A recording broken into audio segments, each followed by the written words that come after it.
Boa tarde. O Conselho de Ministros aprovou hoje uma proposta de lei que cria o Fundo de Compensação do Trabalho e o Fundo de Garantia de Compensação do Trabalho. Esta proposta de lei resulta de um processo de concertação com os parceiros sociais e aplica-se aos contratos de trabalho celebrados após a sua entrada em vigor. O Fundo de Compensação do Trabalho é um fundo de capitalização individual a ser acionado pelo empregador, que visa o pagamento de metade do valor da compensação devida na eventualidade de cessação do contrato de trabalho. Cria-se assim, ainda, um mecanismo equivalente a constituir em entidades sujeitas à supervisão ou do Banco de Portugal ou do Instituto de Seguros de Portugal, enquanto meio alternativo ao Fundo de Compensação de Trabalho, pelo qual o empregador fica vinculado a conceder ao trabalhador garantia igual à que resultaria da vinculação ao Fundo de Compensação do Trabalho. Por sua vez, o Fundo de Garantia da Compensação de Trabalho é um fundo de natureza mutualista que poderá ser acionado pelo trabalhador nos casos em que não tenha recebido, por parte do empregador, pelo menos um montante correspondente a metade do valor da compensação devida na eventualidade de cessação do seu contrato de trabalho.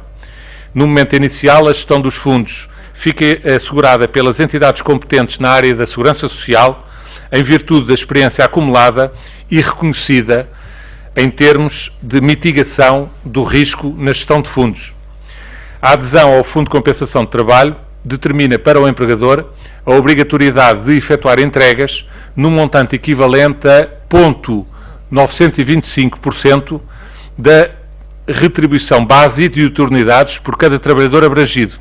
Por sua vez, a adesão ao Fundo de Compensação de Trabalho ou mecanismo equivalente determina para o empregador a obrigatoriedade de efetuar entregas para o Fundo de Garantia de Compensação de Trabalho em valor correspondente a 0,075% da retribuição base e de diuturnidades por cada trabalhador abrangido.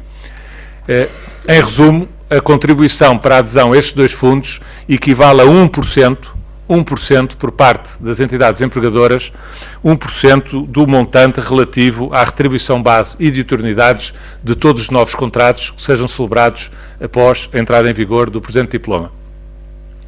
O presente diploma é esse que se trata de uma proposta de lei, portanto seguirá agora para a Assembleia da República para aí ter o seu debate e aprovação definitivas.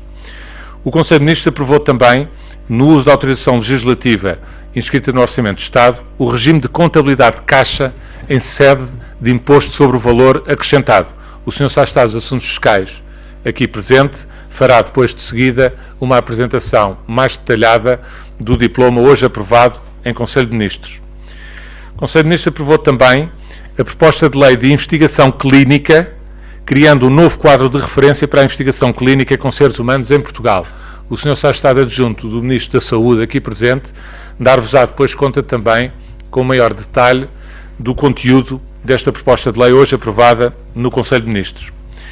Foi também aprovado no Conselho de Ministros uma alteração ao diploma que estabelece as condições e os requisitos para que os estabelecimentos e serviços prestadores de cuidados de saúde dispensem medicamentos para tratamento no período pós-operatório de situações de cirurgia de ambulatório.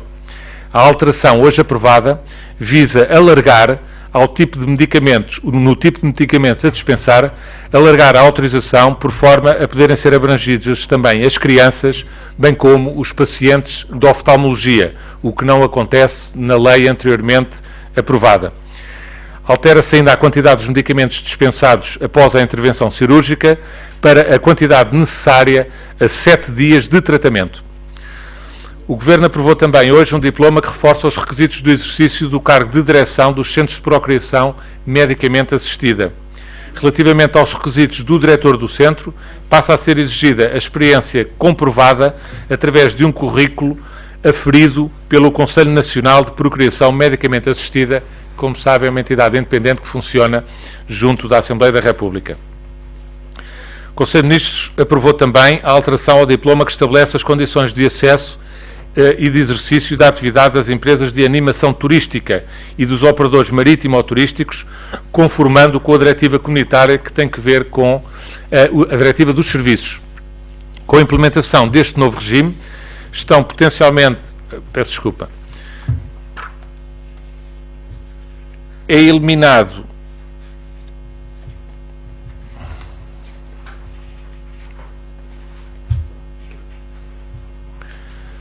Peço desculpa, com a aprovação deste regime é eliminado o registro como condição de acesso ao exercício desta atividade de animação turística, substituindo-se esta permissão administrativa por mera comunicação prévia ou por comunicação prévia com prazo, quando seja requerido o reconhecimento de atividades de turismo da natureza, a realizar através de um registro nacional de agentes de animação turística, que é triado também por este diploma.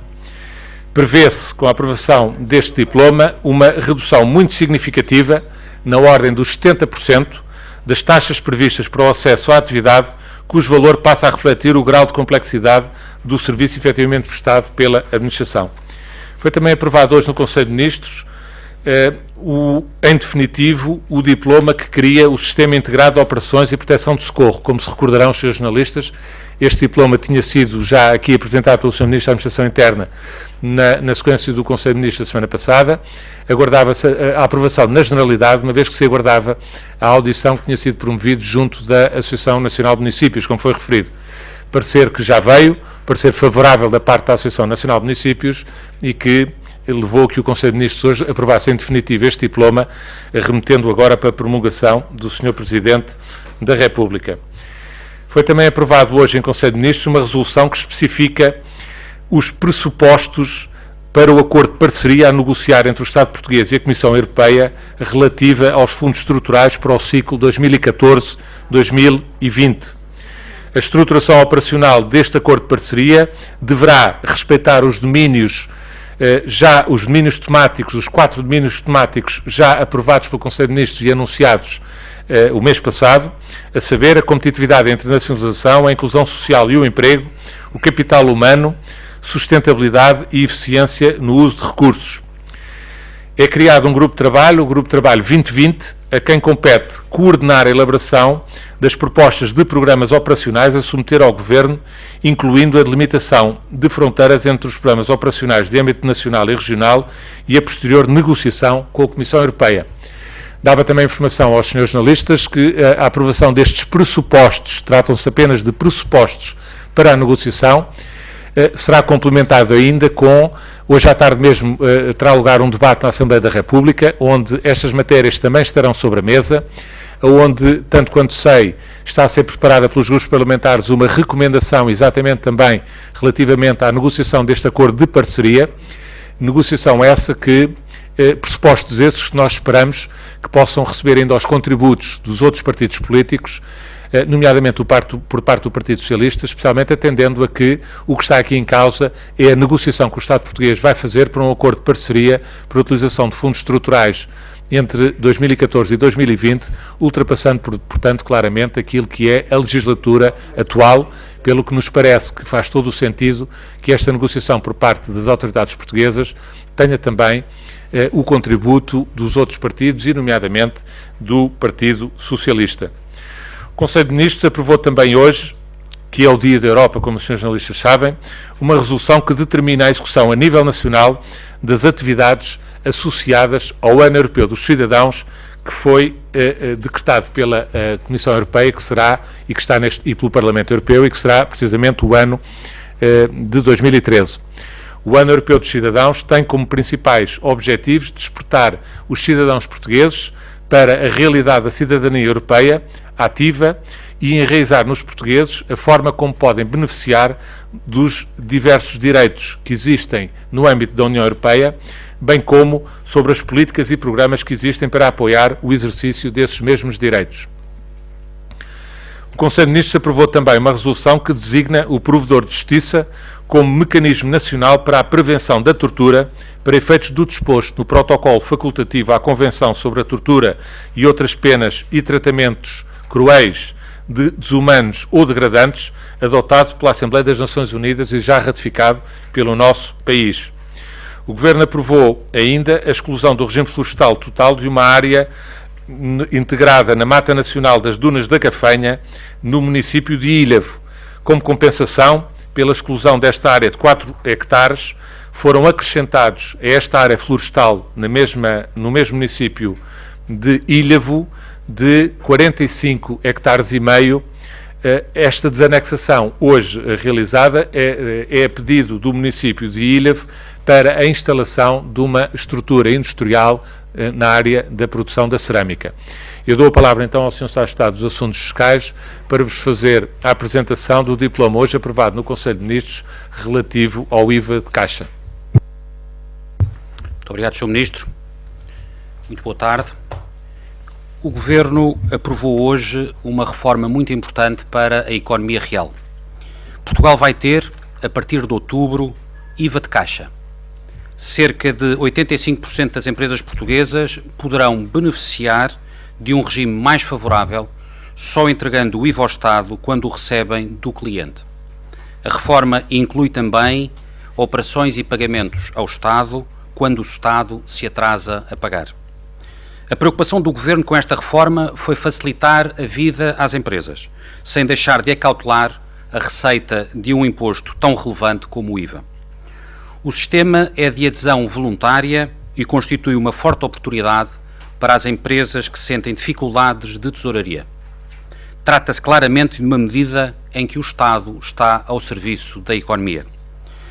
Ao aprovar o regime de IVA de caixa, o Governo honra também um compromisso essencial assumido em matéria fiscal no seu programa de Governo. Relevo que até 31 de dezembro de 2012 as normas europeias condicionavam a adoção do regime de IVA de caixa à aprovação, por parte das instâncias comunitárias, de um pedido especial de derrogação pelos Estados-membros. Neste sentido, durante o ano de 2012, e dando cumprimento à norma específica prevista no Orçamento de Estado, para esse ano, o Governo realizou consultas com a Comissão Europeia, tendo em vista a aprovação do IVA de caixa em Portugal. No entanto, a transposição da Diretiva Europeia da Faturação, que entrou em vigor a 1 de janeiro de 2013, veio alterar o quadro normativo europeu em matéria de IVA de caixa, passando a permitir aos Estados-membros a aplicação deste regime a sujeitos passivos com volume de negócios até 500 mil euros, sem necessidade de intervenção prévia de Bruxelas. Nestes termos, Portugal aprova hoje um regime de IVA de caixa para sujeitos passivos com volume de negócios até 500 mil euros, correspondente ao limite máximo que os Estados-membros, de forma unilateral, podem aprovar este regime sem intervenção prévia da União Europeia.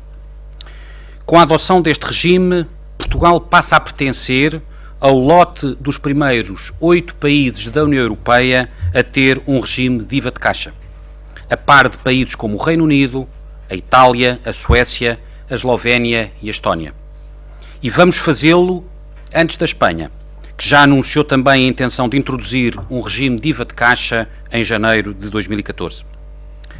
Com a aprovação desta medida, o Governo concretiza também uma aspiração justa e antiga do tecido empresarial português, favorecendo a liquidez e a tesouraria das empresas, ao permitir que a entrega do IVA ao Estado ocorra apenas após o recebimento da fatura e correspondente entrada do dinheiro em caixa. O regime entrará em vigor no dia 1 de outubro de 2013, devendo a opção para o efeito ser efetuada até 30 de setembro deste ano, de forma a que as empresas se possam preparar devidamente para o regime agora aprovado. Esta medida, de capital importância para a melhoria da situação financeira das empresas, enquadra-se na Estratégia para o Crescimento e Fomento Industrial 2013-2020, apresentada recentemente pelo Governo, com o objetivo de promover a competitividade, o emprego e a internacionalização das empresas portuguesas. Um dos eixos fundamentais desta estratégia é o da competitividade fiscal. O Governo, no seu conjunto, reconheceu esta centralidade da política fiscal no processo que conduzirá Portugal à saída do programa e ao regresso a níveis de crescimento económico sustentáveis. Num contexto de restrições no acesso ao financiamento das empresas nacionais, em particular das pequenas empresas de estrutura familiar, o regime de IVA de caixa constitui um importante instrumento de melhoria da tesouraria das empresas. O regime de IVA de caixa hoje aprovado tem um caráter facultativo, uma estrutura simplificada e abrange as operações nacionais efetuadas entre sujeitos passivos.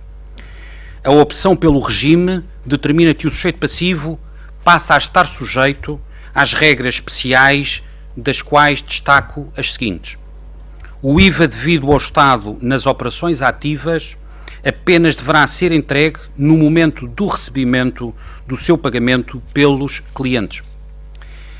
A dedução do IVA suportado nas aquisições de bens e serviços destinadas à atividade do sujeito passivo apenas será possível no momento do pagamento aos seus fornecedores. E o requisito da fatura é substituído pelo requisito do recibo de quitação, o qual suporta os pagamentos e recebimentos efetuados e a consequente liquidação e dedução do imposto.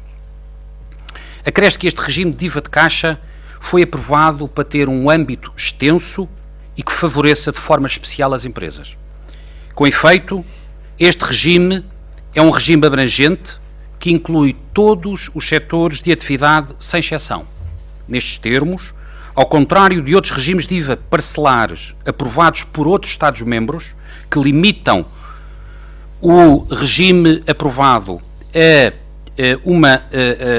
determinado tipo de atividades, o regime agora aprovado é um regime abrangente que inclui todos os setores de atividade.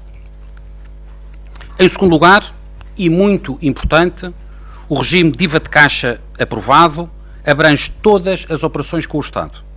Esta é uma questão de justiça, de equidade e de igualdade de tratamento.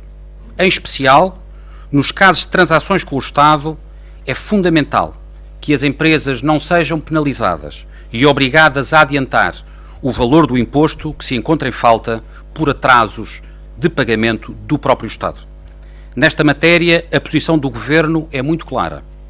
As operações com o Estado devem merecer o mesmo tratamento que as operações com os privados, por uma questão de igualdade, mas sobretudo por uma questão de equidade. Esta é, aliás, a linha orientadora da política do Governo que recentemente aprovou, em Conselho de Ministros, um diploma de matriz comunitária que estabelece prazos específicos para o pagamento de transações comerciais, incluindo os pagamentos devidos por entidades públicas. Finalmente, em terceiro lugar, à semelhança dos países da Europa continental que adotaram regimes de IVA de caixa, Portugal introduz uma regra de acerto da liquidação. Este acerto deverá ser efetuado no prazo máximo de 12 meses após a emissão da fatura. Em contrapartida, o sujeito passivo passa também a poder deduzir o imposto 12 meses após a data da emissão da fatura que lhe tenha sido emitida, ainda que não tenha efetuado o respectivo pagamento. Em termos de prazos, este é o regime mais favorável em toda a Europa. Finalmente, o regime de IVA de caixa é complementado pelo regime de IVA de créditos incobráveis ou de cobrança devidosa que se encontra em vigor desde 1 de janeiro de 2013. O regime agora aprovado inclui ainda mecanismos de controlo para evitar a utilização abusiva ou fraudulenta deste regime. Desde logo, o controlo dos recibos de quitação, com vista a garantir um nível de controlo idêntico ao atualmente conseguido no âmbito do sistema e-fatura, o controlo dos fluxos financeiros, uma vez que a liquidação e dedução do imposto dependem dos pagamentos efetuados entre sujeitos passivos e, finalmente, do controlo de acesso das empresas aderentes. Apenas as empresas constituídas há mais de um ano, que tenham a sua situação contributiva regularizada e que não tenham obrigações declarativas em falta, podem optar por se inscrever neste sistema. No período exigente que o país atravessa, durante o qual se encontra vinculado a cumprir o Programa de Assistência Económica e Financeira, é fundamental que sejam adotadas medidas que promovam a economia e apoiem as empresas. A reforma do IVA de caixa corresponde a um compromisso assumido por este Governo e representa, estou certo, um poderoso instrumento de apoio à tesouraria das empresas portuguesas. Muito obrigado. Dou a palavra ao Sr. Secretário de Estado adjunto do Sr. Ministro da Saúde para fazer a apresentação da lei hoje aprovada, o diploma hoje aprovado sobre a Lei de Investigação Clínica. Boa tarde a todos. O Conselho de Ministros aprovou hoje a proposta de Lei de Investigação Clínica que cria um novo quadro de referência para a investigação clínica com seres humanos em Portugal, no âmbito do Conselho de Estudos Clínicos, generalizando o regime de apreciação da Comissão de Ética, de apuramento de responsabilidades do promotor, do investigador, do monitor e do Centro de Estudo Clínico a todas as áreas de investigação clínica, reconhecendo as respectivas especificidades. Esta proposta, que ainda será submetida à Assembleia da República, garante a aplicação transversal da avaliação ética e da transparência a toda a investigação clínica, através da regulamentação do processo de avaliação e realização dos estudos clínicos em Portugal, independentemente da sua natureza, metodologia ou objeto de estudo.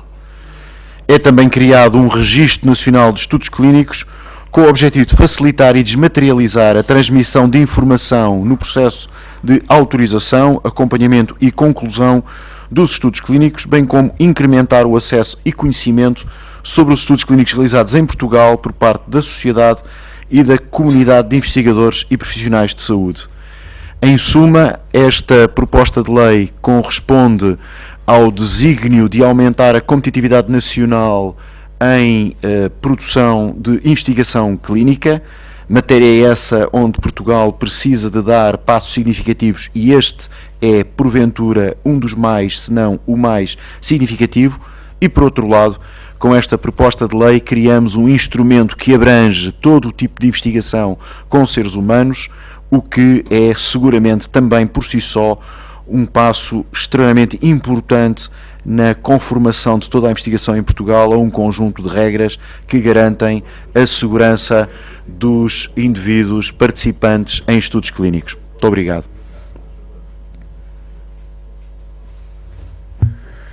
Ficamos então à disposição dos senhores jornalistas para questões que nos queiram colocar. Boa tarde, Henrique Simas de Almeida, da Bloomberg News. Sr. Ministro, o INE divulgou hoje os números do desemprego. A taxa de desemprego subiu para 17,7% e tinha duas perguntas. A primeira é se esta subida da taxa de desemprego põe em causa a estimativa do Governo para terminar o ano com uma taxa de desemprego de 18,2%. E a segunda é quando é que o Governo espera uma inversão desta tendência de subida para a taxa de desemprego. Obrigado. Obrigado pela sua questão. Eu, relativamente a essa matéria, reafirmava apenas o empenho que o Governo tem e as medidas que tem tomado nos últimos tempos, nomeadamente no Conselho de Ministros da semana passada, a aprovação da estratégia para o crescimento, emprego e fomento industrial, que está neste momento foi já apresente aos parceiros sociais, aos partidos políticos. Já houve uma primeira reunião, de resto, na concertação social e as reuniões, o convite que o Governo fez aos partidos políticos foi aceito por todos os partidos políticos e terão lugar as reuniões nesta sexta-feira e na quarta-feira da próxima semana.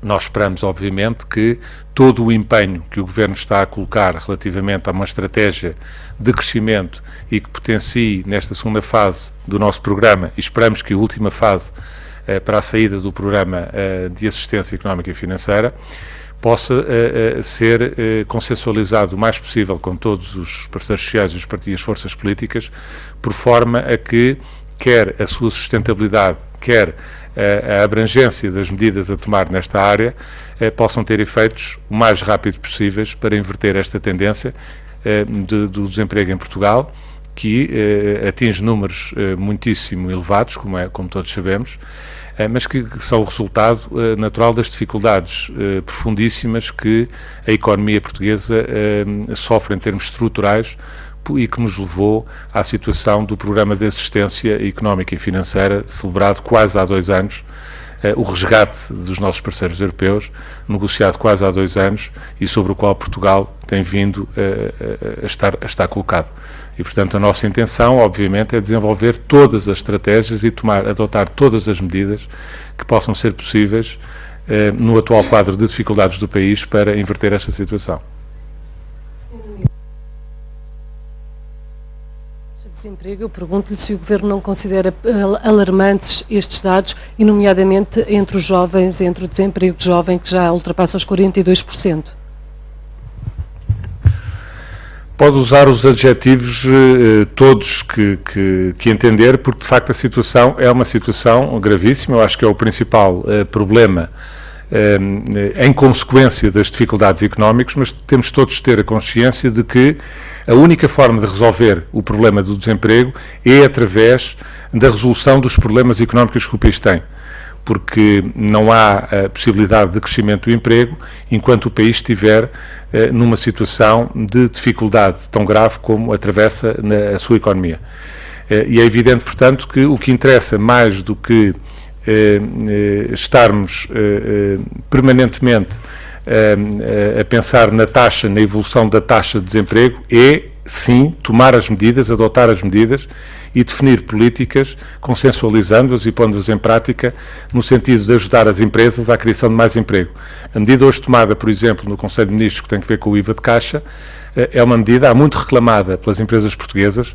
De resto, como sabem, há muito reclamada e proposta formalmente pelos partidos que compõem a atual maioria de governo, mas que no passado foi sempre sucessivamente recusada pelo governo de então, com o argumento de que, com vários argumentos, que os senhores jornalistas poderão recuperar nos arquivos da altura, mas com argumentos de que a máquina fiscal não estava preparada para, que a economia portuguesa não permitia, não era possível ter uma perda de receita que estaria implícita neste tipo de mecanismos. Ora, a verdade é que um dos principais problemas das empresas portuguesas é um problema de liquidez, um problema de tesouraria, um problema de falta de meios de liquidez. E o IVA de caixa é um instrumento muito poderoso, nomeadamente para as pequenas e médias empresas, para tentar começar a ultrapassar também esse problema de liquidez. Não é o único, seguramente, o crédito bancário é também, seguramente, um instrumento muito poderoso, mas esse não está tão diretamente nas mãos do poder político e nas mãos do governo. A questão fiscal, essa sim está, e, como foi referido pelo Sr. Secretário de Estado dos Assuntos Fiscais, depois de, ao longo de todo o ano de 2012, o governo português ter estado em negociações com a União Europeia, porque as regras europeias a isso obrigavam, com a nova legislação hoje aprovada, nós temos a possibilidade de passar a dotar as pequenas e médias empresas portuguesas de um instrumento que pode ajudar à sua sustentabilidade, num primeiro momento a estancar a perda de emprego, a perda de criação de postos de trabalho e, desejavamente, num segundo momento, a inverter a tendência e a poder fazer crescer o emprego e fazer crescer a economia.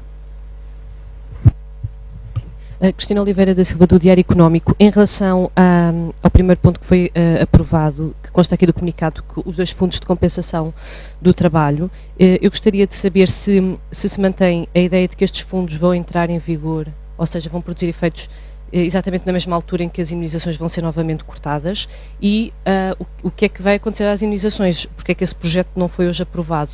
Já está no Parlamento uma proposta anterior que previa a redução para os 12 dias, entretanto o Governo já admitiu que essa proposta seria alterada. Gostaria de saber se vai ser alterada, se a proposta será substituída ou se será alterada já no Parlamento na discussão na especialidade. Porque é que não foi hoje discutida essa questão, e já agora qual será então o regime que está em vigor, se sempre é aquela mistura que na altura se falou entre os 18 dias e os 12 dias, como é que isso ficará? Em relação ainda aqui a estes diplomas, gostaria de saber quando é que entrou em vigor. Obrigada. Obrigado pelas suas questões, que me permitem esclarecer melhor esta matéria. Em primeiro lugar, dizer com toda a clareza que há de facto esse compromisso de entrada em simultâneo das duas medidas, dos 2 diplomas, e é isso que vai acontecer.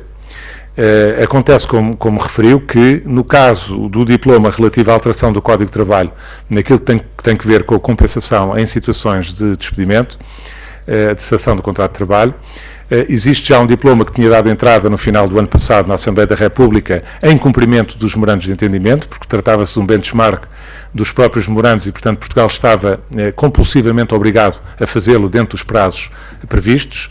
Na sequência dessa apresentação, o Governo deixou claro e diligenciou, em conjunto de resto com os parceiros sociais, em particular com o UGT, junto das instâncias europeias, uma renegociação daquilo que estava inicialmente nos memorandos relativamente a esta matéria, o que permitiu uma aceitação por parte da Comissão Europeia de uma alteração desses mecanismos de compensação, que passarão a ser, genericamente, como referiu, quer para os contratos a termo, quer para os contratos sem termo, neste caso, relativamente aos 3 primeiros anos, uma compensação, no caso de cessação, de 18 dias por cada ano de trabalho e, no caso, e 12 dias para os anos subsequentes, no caso dos contratos sem termo, uma vez que os contratos a termo só têm essa durabilidade, essa duração genérica. O que se passa, pergunta-me depois porque é que o Conselho de Ministros, e relativamente a estes, os dois diplomas são de facto, politicamente o compromisso é para manter, é para serem aprovados e entrar em vigor em simultâneo, e aquilo que é proposto é que a entrada em vigor seja para ambos o dia 1 de outubro deste ano. A outra questão que me coloca é porque é que o Conselho de Ministros hoje então aprovou o diploma sobre os fundos de compensação e não as alterações ao Código de Trabalho. Precisamente porque estas alterações ao Código de Trabalho já foram negociadas, estão estabilizadas por parte do Governo e serão presentes pelos próprios grupos parlamentares do Partido Social Democrata e do CDS-PP na Assembleia da República, onde o processo legislativo já se iniciou com a proposta anterior. O que haverá, tanto quanto sei, a apresentação de uma proposta, de um texto de substituição no seio da Comissão Parlamentar em causa, nos termos do regimento da Assembleia da República, por parte dos dois grupos parlamentares da maioria, e o objetivo é de que quer esse texto de substituição, que incorpora, portanto, esta negociação que foi feita junto de Bruxelas e que teve o seu epílogo com a alteração que referiu para a solução mista dos 18 dias relativamente aos primeiros 3 anos e os 12 dias relativamente ao resto. Serão presentes, discutidos em conjunto e, desejavelmente, aprovados em conjunto na Assembleia da República. Os dois em conjunto, quer dizer, são dois textos diferentes, um que tem que ver com a alteração ao Código de Trabalho relativamente às compensações, com esses quantitativos que referi, e o outro relativo à criação destes fundos, que é hoje aprovado pelo Conselho de Ministros e que será agora enviado para a Assembleia da República. De forma a que os dois possam entrar em vigor em 1 de outubro, que é aquilo que desejamos. Existem, penso eu, neste momento, prazos ainda suficientes para que a Assembleia da República possa concluir todo o processo legislativo até o final da presente sessão legislativa, ou seja, até meados do mês de julho, penso eu, não sei exatamente quando é que a Assembleia da República já decidiu ou não fazer cessar os trabalhos da atual sessão legislativa, mas há perfeitamente tempo para que isso aconteça e reafirmo a intenção política do Governo. E eu sei também dos grupos parlamentares, porque é a minha função a articulação do Governo com os grupos parlamentares. Os grupos parlamentares, quer do Partido Social Democrata, quer do CDS-PP, estão já em condições de fazer presente na Comissão Parlamentar o texto de substituição. Penso que na próxima semana, eventualmente, isso entrará, mas, enfim, também não me queria antecipar relativamente àquilo que é o âmbito da competência própria dos grupos parlamentares. Mas é para manter em simultâneo, é para serem discutidos e aprovados em simultâneo na Assembleia da República e é para entrarem em vigor em simultâneo a 1 de outubro, tanto a alteração ao Código de Trabalho como a alteração que diz respeito a estes fundos de compensação. Uma última nota só para lhe explicar, a única, para além das diferenças dos dias de compensação para efeitos de cessação do contrato de trabalho, conforme já é público na sequência da negociação que foi feita com a Comissão Europeia, haverá também que se acrescentar neste texto de substituição que agora dará entrada pela mão dos grupos parlamentares na Assembleia da República, acrescentar a acomodação no próprio Código de Trabalho das normas relativas a estes fundos de compensação que agora foram aprovados pelo Governo e darão entrada também para a semana na Assembleia da República. Portanto, é do conjunto dessas duas alterações que sairá a nova legislação relativa a esta matéria. Peço imensa desculpa, só queria então esclarecer um ponto. Os futuros contratos sem termo terão 12 dias desde o início, como chegou a ser os novos contratos, portanto, a partir da entrada em vigor da lei terão só 12 dias, como foi na altura explicado pelo Sr. Ministro das Finanças? Não, penso que está a fazer alguma confusão. Aquilo que foi negociado junto à Comissão Europeia, aquilo que ficou acertado é que os novos contratos terão, relativamente no caso de cessação de contrato de trabalho, o cálculo será feito em duas parcelas distintas. Relativamente aos 3 primeiros anos do contrato serão 18 dias, relativamente aos anos subsequentes do contrato, na altura da cessação, serão 12 dias. Falou-se que teriam 12 dias sempre, só os mas contratos... Isso, toda a proposta, toda a proposta que foi apresentada originariamente na Assembleia da República, em cumprimento dos memorandos, como referi, era um benchmark, apontavam para 12 dias. E, portanto, não sei se é daí que vem essa confusão. Exatamente, só para tentar concluir. Na altura, o que foi explicado depois dessa renegociação é que os novos contratos sem termo teriam 12 dias, todos os restantes teriam 18 dias nos primeiros 3 anos e 12 dias a partir daí. Eu queria só perceber se mantém esta regra ou não, e se quando falamos em 3 primeiros anos, é 3 primeiros anos de contrato ou os 3 primeiros anos de entrada em vigor da lei. Obrigada.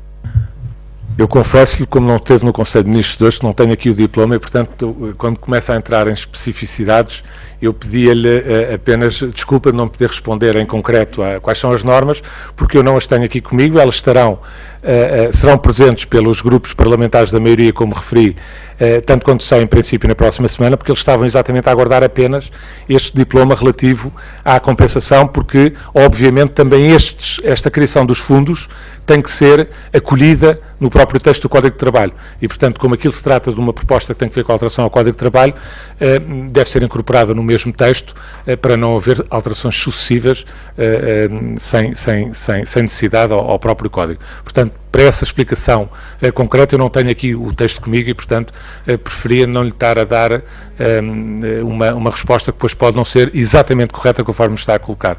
Mas, como lhe digo, isso será presente pelos próprios grupos parlamentares da maioria e, tanto quanto seja, já na próxima semana, por forma a que a discussão se mantenha conforme ficou acertado com os parceiros sociais, desde o acordo de concertação social que foi celebrado pelo Governo com eles, na concertação, serão apresentados em simultâneo, andarão em simultâneo, serão aprovados em simultâneo e, desejavelmente, entrarem em vigor em simultâneo também.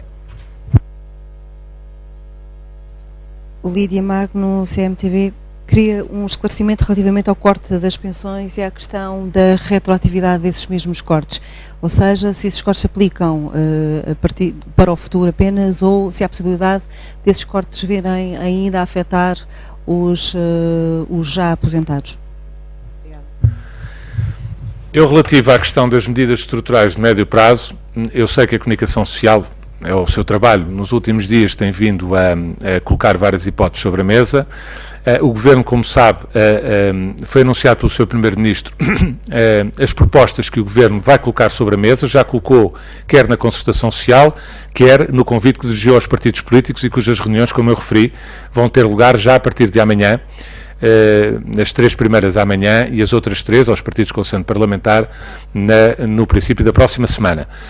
E eu remeti, obviamente, para aquele que será a busca, o diálogo e a busca de entendimentos e de consenso quer com os parceiros, quer com os partidos políticos, a modulação definitiva das medidas, de todas as medidas.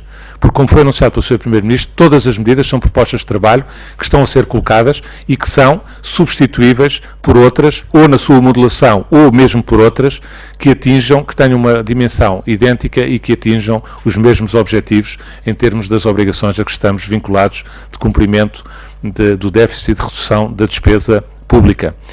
E, portanto, tudo aquilo que eu pudesse dizer nesta altura seria completamente inútil, porque o propósito do Governo é um propósito de negociar, procurar, através do diálogo, entendimentos, quer com os parceiros sociais, quer com os partidos políticos, no sentido de se encontrar o máximo de consenso possível na sociedade portuguesa relativamente a medidas que temos que tomar, que são estruturantes da própria despesa do país e que são decisivas e determinantes, quer para a saída do programa de assistência, quer para o retomar de um processo de crescimento e de criação de emprego, com a baixa taxa de desemprego, como foi hoje divulgado pelo INE, e que atinge números que são terríveis para todos os portugueses e necessariamente que justificam todos os esforços de entendimento que é preciso encontrar-se na sociedade portuguesa para que o país possa ultrapassar esta fase difícil e retomar uma trajetória de desenvolvimento, de crescimento e de criação de emprego.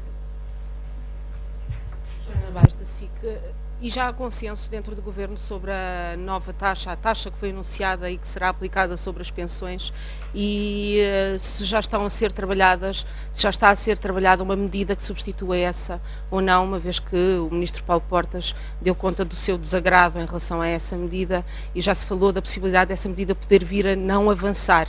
Queria saber se essa decisão já está tomada de não avançar a taxa sobre as pensões. Depois tinha outras questões também, ainda em relação aos fundos, se a adesão é voluntária ou será obrigatória. E depois ao Secretário de Estado da Saúde queria perguntar-lhe sobre outro diploma que foi aprovado e que tem a ver com a dispensa de medicamentos. Queria perceber qual é o impacto orçamental que esta medida terá, não só em termos dos custos com este alargamento da dispensa de medicamentos a um universo maior e também de ser um maior número um maior período de tratamento que fica abrangido, e qual é a poupança que se vai conseguir reduzindo-se os tempos de internamento por via de, enfim, as pessoas poderem ir para casa e receberem esses medicamentos para continuarem o tratamento em casa. Ao Secretário de Estado dos Assuntos Fiscais, sobre a questão do IVA, o comunicado diz que a medida vai ser aplicada de forma gradual e que nesta primeira fase o limite é os 50 mil, obviamente, os 500 mil, obviamente que careceria de autorização comunitária, mas qual é a perspectiva para uma segunda fase deste regime? Começando pelas questões que me colocou a mim, relativamente às medidas estruturais, a resposta já foi dada à sua colega, portanto, os senhores jornalistas podem formular as perguntas com a verbalização que bem entenderem. A posição do Governo é uma posição clara, que já foi anunciada quer pelo Sr. Primeiro-Ministro, quer reiterada depois pelo Sr. Ministro de Estado e dos Negócios Estrangeiros. O Governo apresentou propostas relativamente às quais está aberto à busca de consenso e de entendimentos, na certeza de que é determinante e decisivo para o país encontrar mecanismos sustentados de médio e de longo prazo de redução da despesa pública que permitam fazer o país retomar uma trajetória de desenvolvimento e de crescimento.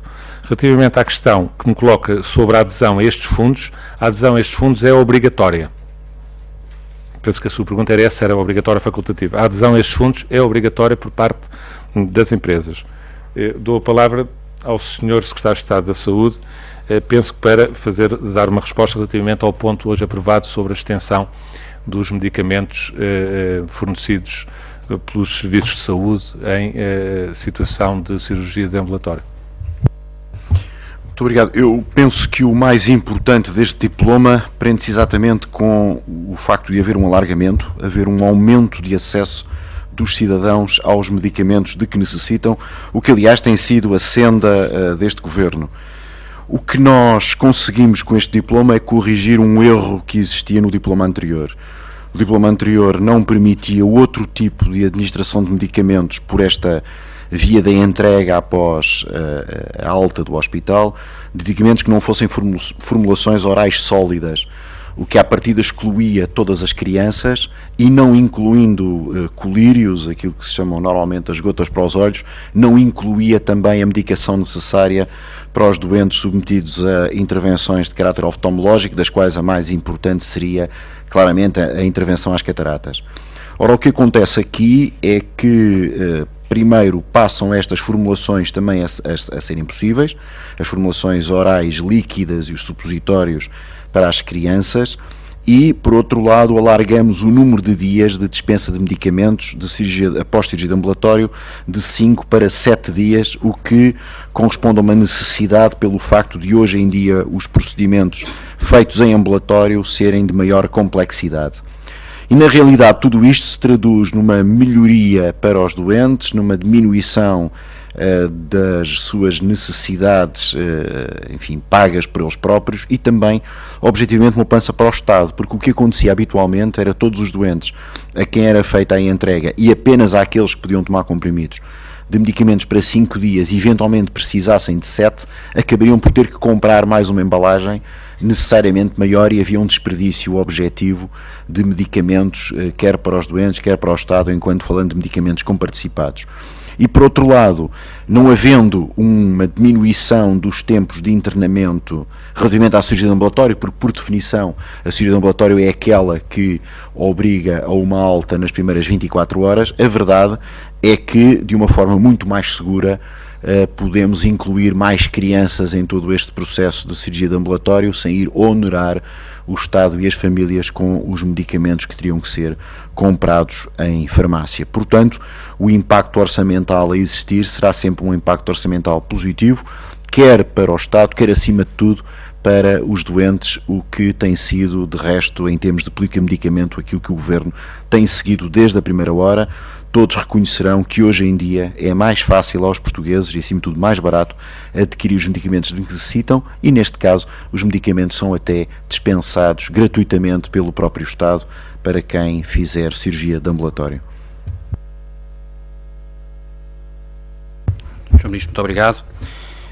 A pergunta que me fizeram foi relacionada com o desenvolvimento desta reforma, mas eu não posso, antes de falar dos desenvolvimentos possíveis no futuro desta reforma, de falar da reforma e de vincar aquilo que já foi referido pelo Sr. Ministro, porque me parece fundamental. Esta reforma, a criação do IVA de caixa, foi uma medida defendida ao longo dos anos pelos partidos que apoiam o Governo, pelo CDS e pelo PSD.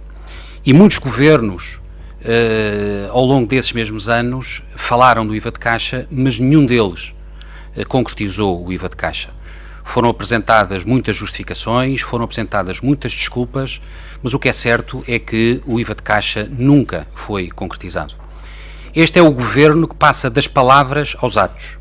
E com este governo, assumindo aliás e honrando aliás um compromisso assumido no seu programa de governo, este é o governo que cria o IVA de caixa. E esta reforma é de facto uma reforma muito importante para a economia real e é uma reforma muito importante para as empresas. Como disse, é uma reforma que nos moldes atuais abrange já cerca de 85% das empresas portuguesas, 85% do tecido empresarial português, o que é muito significativo, e é uma reforma que facilita, promove a tesouraria e a liquidez destas empresas. Relativamente à questão concreta que me colocou do volume de negócios, como eu tive a oportunidade também de dizer, o volume de negócios que foi escolhido por Portugal corresponde ao limite máximo do volume de negócios que um Estado-membro pode adotar de uma forma unilateral sem pedir uma intervenção por parte da União Europeia.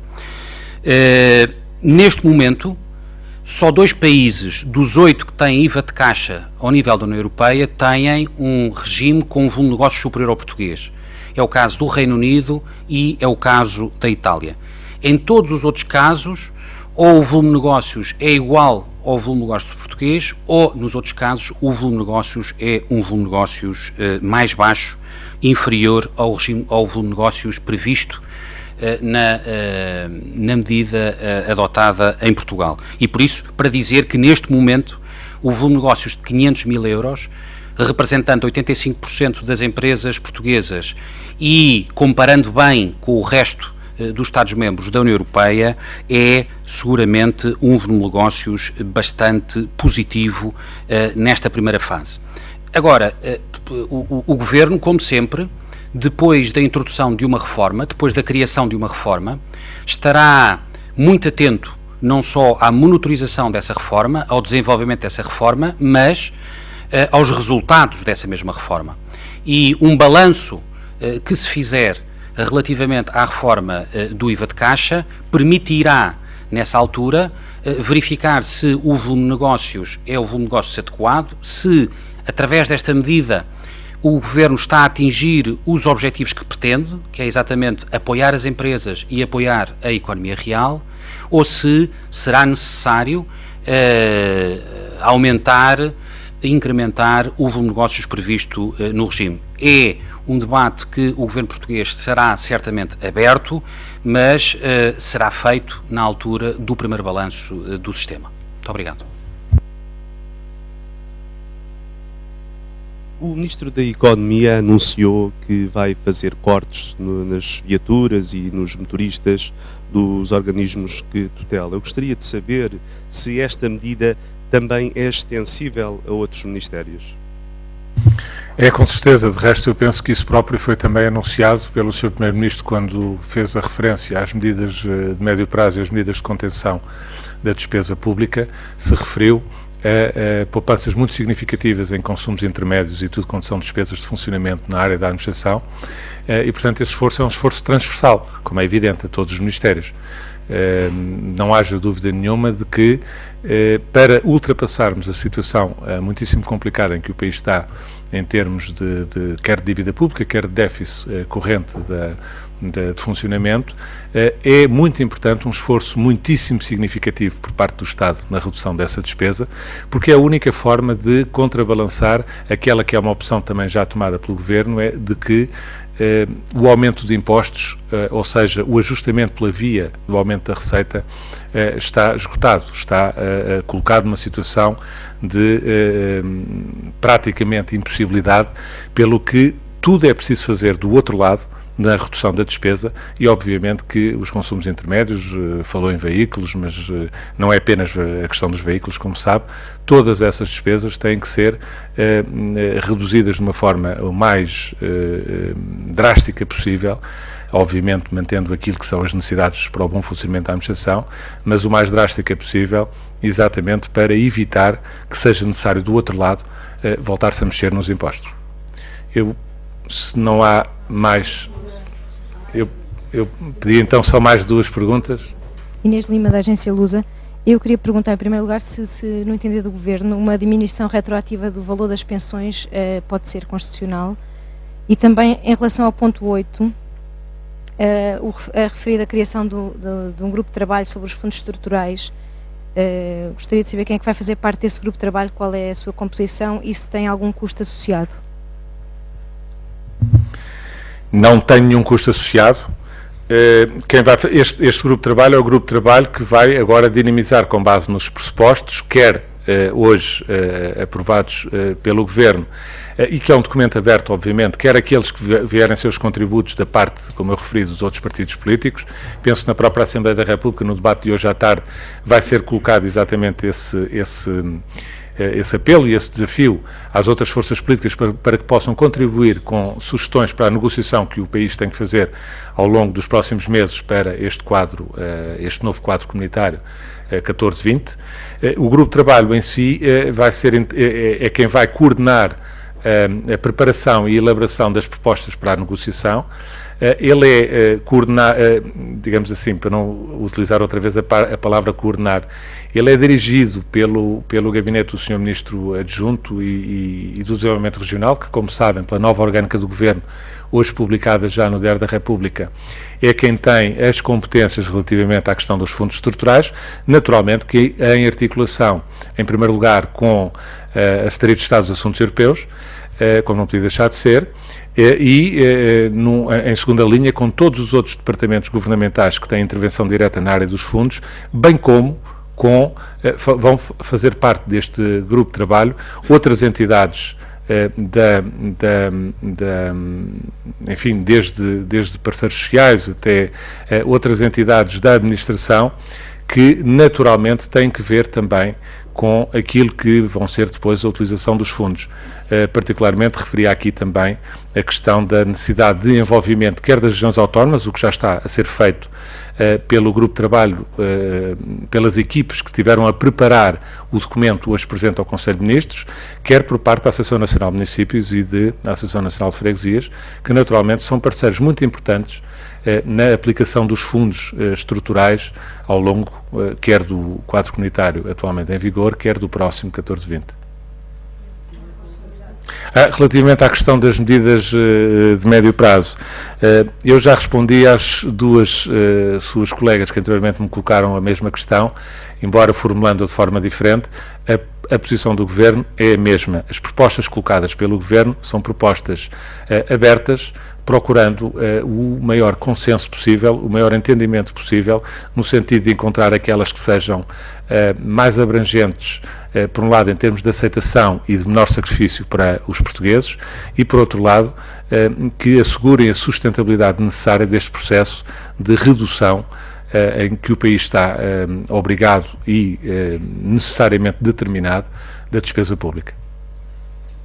última. Ainda em relação ao corte retroativo das pensões do Estado, e uma vez que foi admitida esta medida ontem pelo membro do Executivo, pelo Secretário de Estado da Administração Pública, eu pergunto, e os sindicatos já disseram esta manhã todos que esta medida é inconstitucional, eu pergunto-lhe se esta medida esteve certamente a ser discutida na reunião do Conselho de Ministros, se voltou a dividir o Executivo, e se não estamos aqui perante uma medida com dois pesos e duas medidas em relação ao público e ao privado. Em primeiro lugar, não esteve nenhuma proposta desse tipo em Conselho de Ministros, ao contrário do que diz.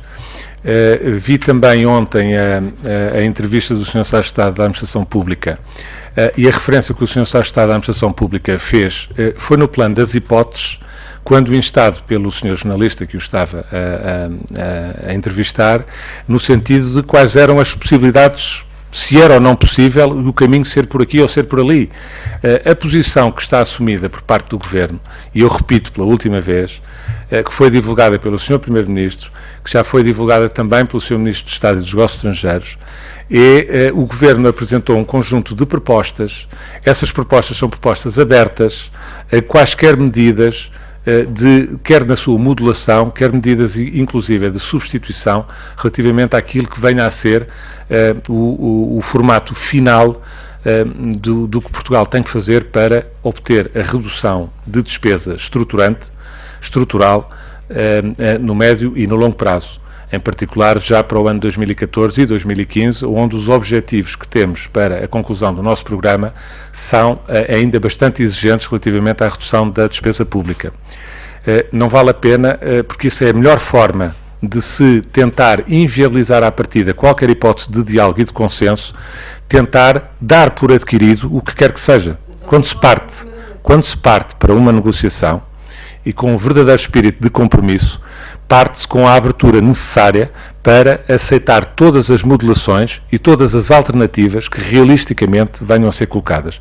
E, portanto, eu com toda a franqueza, acho que será sempre um mau serviço que se coloca àquilo que é o diálogo e o entendimento necessário de se buscar e de se procurar incessantemente no nosso país, estar a tentar cortar o caminho a esse próprio entendimento, tentando encostar com hipóteses possíveis, hipóteses de solução que porventura não sejam as mais adequadas nem as mais desejadas pela generalidade das pessoas. E, portanto, já lhe disse que, na minha opinião, não foi isso que foi feito. Já lhe disse que a minha interpretação, essa é a interpretação que a senhora faz daquilo que foi o que o Sr. Secretário de Estado da Administração Pública ontem disse. A minha interpretação não foi essa, com toda a franqueza. A minha interpretação foi que, com toda a abertura e com toda a disponibilidade, depois de sucessivas questões colocadas, e bem pelo entrevistador, o Sr. Secretário de Estado reiterou que as hipóteses estão sobre a mesa. E é sobre essas hipóteses, sobre as vantagens e desvantagens, a valoração mais positiva e menos positiva que se faça sobre as várias vias possíveis, que deve haver, sem complexos e com total abertura, um diálogo e uma discussão, um debate com os parceiros sociais, com os partidos políticos e com a generalidade da sociedade portuguesa, para que em conjunto possamos encontrar aqueles que são os melhores caminhos para ultrapassar a situação difícil em que o país está. E com toda a franqueza, é essa, tenho a certeza que foi isso também o espírito das declarações do Sr. Secretário de Estado ontem, foi isso que eu entendi das palavras dele, e seguramente que é esse, como já reafirmei aqui hoje mais do que, penso, 3 vezes, não foi? O entendimento que o Governo tem, que foi expresso pelo Sr. Primeiro-Ministro e que é comum a todos os membros do Governo. Muito obrigado, boa tarde.